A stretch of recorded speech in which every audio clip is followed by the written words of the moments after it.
Hi and welcome to S&M's week 2 for our embroidery stitch along. Let's get stitching. Our first stitch is our fishbone stitch. We're going to be using this stitch to fill in all the leaves. What you'll first do is about a third of the way down create a center line in your shape. Directly next to the center line, come up so it's right next to it, and then you're going to take this new stitch and cross over that center line that you just created and pull tight, and do the same on the opposite side. Come up directly next to center line, cross it, go back down, creating a crisscross over that center line. You're going to repeat this crisscrossing motion as you follow the shape all the way down, filling it in. You want your stitches to be nice and tight together, and make sure that you're following the line all the way down. For fishbone, you can put more stitches on one side of the leaf as opposed to the other, and you'll notice that on this leaf in particular, as I fill it in, the right side needs a few extra small stitches to connect it to the stem. So it's nice that fishbone gives you the freedom to do that in these leaf shapes. And remember that leaves are organic shapes, so it's totally okay if your leaf curves a little bit more than maybe what you traced, or takes on a little bit more of a life of its own. That's exactly the way that leaves grow, so that is totally fine. And again, fishbone or herringbone stitch is the same stitch that we'll use for all the leaves in this piece. Leaves by the manor, the leaves in her hair, as well as towards the teacups. Those are all going to be fishbone stitched.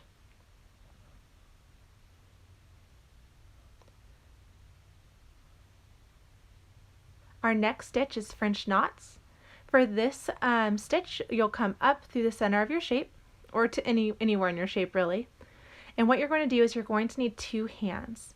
So one hand will hold on to your thread, while the other holds on to the needle. You'll take your thread and wrap it around the needle.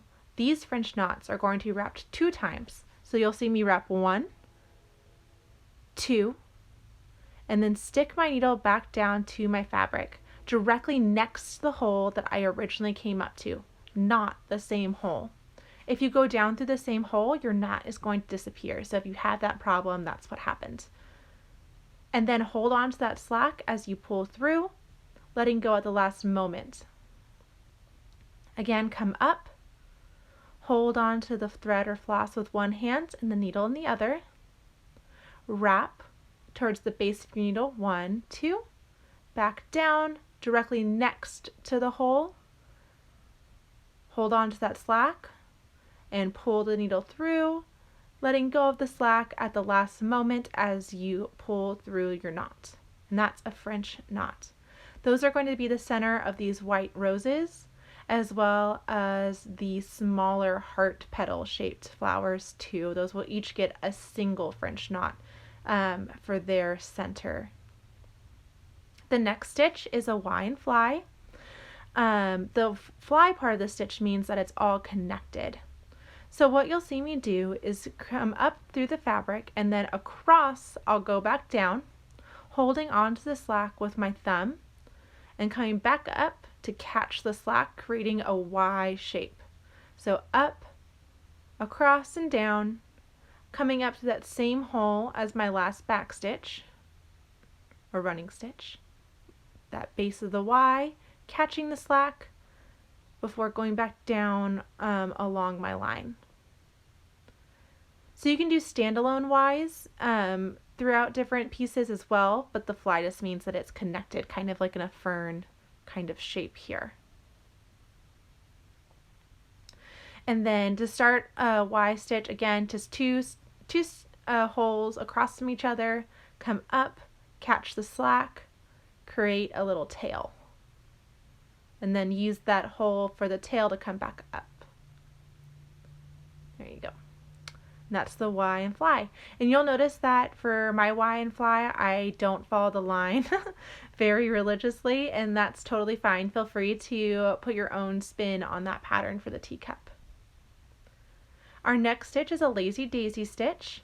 For this one, you'll come up through your fabric at the base of the petal, back down right next to it at the base of the petal, hold on to the slack or hold on to that loop, come back up at the top of the petal, catching the loop, pulling tight, and then on the other side of this loop, you're going to go back down through the same hole to create an anchor stitch to hold it in place. And we'll do the same for all these petals. At the base of the petal, come up, go down through the fabric, hold on to the slack so you don't pull it all the way through.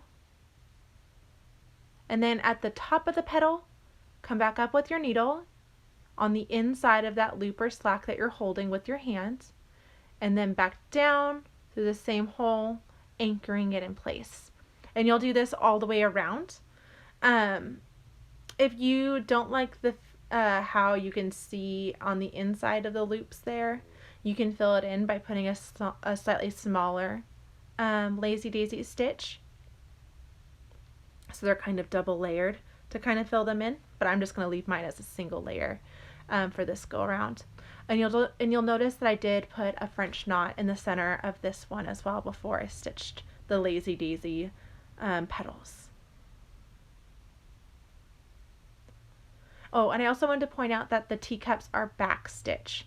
So you use back stitch to outline those on this one. For the figures here, I did the French knots, which passed Kitty inspection first, and then I went in and filled the petals before I'll fill in the figure. So for this one, I did satin stitch for the petals. For the white roses, you want to start with the inner layer of petals and then work your way out, doing each layer. So inner layer, then layer number 2, and then the outer petals. Just so that way it's easier to fill as you work out, instead of doing all the petals on one side and then you'll get left with like this weird petal that you'll have to like fill in between 2 already filled in petals, if that makes sense. And then for the daisies, I did a satin stitch starting in the middle of each petal and worked my way out to the edges, just like we talked about last week. And I did that for all 3 petals of those daisies there. This is all satin stitch. I filled in the stem stitch for the vine that's in her hair. And then I also filled in those leaves with a fishbone stitch as well. And this is where I stopped for the weekend. I'll have to fill in the figure with satin stitch. My satin stitch will go horizontal along her. So I'll fill in lines first using my pins to keep my stitches on track. And then I'll fill in satin stitches as well and maybe post a video of that later.